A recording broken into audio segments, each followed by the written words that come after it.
Kumusta? Kontento ka na ba ngayon? Kung ganon, sabihin mo na, ano ang pangalan ko?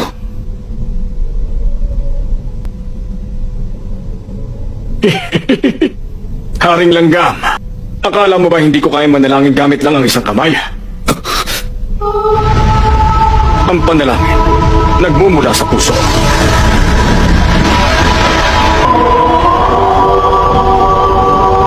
Kung nasa wasto ang kalagayan ng puso, nagiging emosyon ito. At malaya na itong may papahiwatig.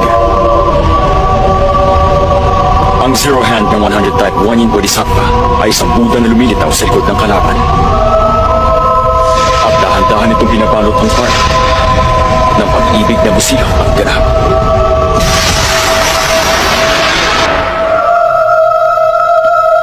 Minsan nang naramdaman ni Killua ang tindi na kapangyarihan nitong tumama sa kanya mula sa malayo. Hindi ako pwede sa direksyon yan. Sa lakas nito, hindi na nakuwang magdalawang isip ni Killua na lumayo mula rito. Ang kabuuan ng lahat ng aura ni Netero ay naging isang liwanag na maiyahalin tulad sa ningning ng isang dibdib. At walang away itong sumabog.